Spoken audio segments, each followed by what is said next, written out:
Welcome to an in-depth look at the new talent system in Heroes of the Storm. In each Heroes of the Storm match, you're given a series of talents to choose from every few levels to customize your hero. These can increase the damage of your abilities, imbue your hero with special attributes, or even give your abilities all new effects. To appropriately react to your opponent's strategies, you must know how to choose talents that synergize together. Let's take Muradin, for example. Muradin starts with 3 core abilities. His Q ability, Stormbolt, throws a hammer, stunning and damaging the first enemy it hits. His W ability, Thunderclap, slows and damages nearby enemies. Dwarf Toss, his E ability, causes Muradin to leap to a target area, dealing damage to nearby enemies when he lands. If you want to build Muradin to concentrate on stuns to raise his utility in teamfights, choose Skullcracker at level 4, which stuns enemies every 4th attack against the same target. Improve Dwarf Toss at level 7 by taking Landing Momentum, level 13 by choosing Dwarf Launch, and level 16 by selecting Heavy Impact.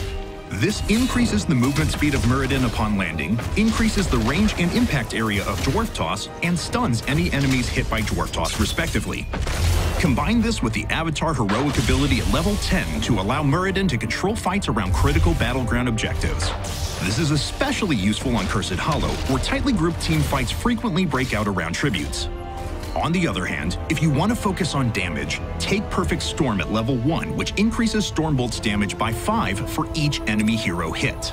Then, at level 7, take Piercing Bolt, which allows Stormbolt to hit an additional target.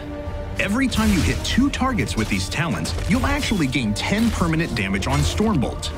With this build, choose Haymaker as your heroic ability at level 10 due to its strong damage and disruption. If you're on a large battleground like Dragonshire or Blackheart's Bay where large group teamfights tend not to happen, take Thunderstrike at level 13 to maximize your damage against single targets. If you're on Cursed Hollow or Haunted Mines, where fights are more grouped up around objectives, instead take Dwarf Launch to jump into the middle of a fight and Haymaker an opponent immediately. Bear in mind that each hero's match will be different than the last. Your talents allow you to specifically adapt your build to react to your team's hero composition, the opponents you're playing against, what battleground you find yourself on, and even how well your allies are assisting you. Knowing what talents to choose depending on the situation is key. Take Burning Rage if you find your team paired against opponents with lots of melee characters that like to stand in a fight and dish out damage, like Stitches. This talent deals constant damage every second around your hero. Burning Rage is especially effective on Haunted Mines, as it allows you to continually deal sustained damage in the mines themselves and around big map objectives. It combos incredibly well with the Thunderburn talent in this situation, as heroes like Stitches, who don't have an explicit escape ability, get slowed twice by Thunderclap and constantly take damage from Burning Rage. If you find yourself lacking a reliable healer on your team, take Healing Static, which heals Muradin for 1% for each target hit by Thunderclap. If you combo that with the Thunderburn talent from level 4, which activates a second Thunderclap shortly after the first, you can double the amount of health gained very quickly from Healing Static, giving you much more sustained in lane and in fights. If you're matched against those heroes like Vala that have abilities that let them reposition very quickly, improve your Dwarf Toss ability by selecting Landing Momentum. Landing Momentum gives you a 20% speed boost following Dwarf Toss, so if Vala keeps faulting away from you, now you can leap towards her and catch up to her with your movement speed boost.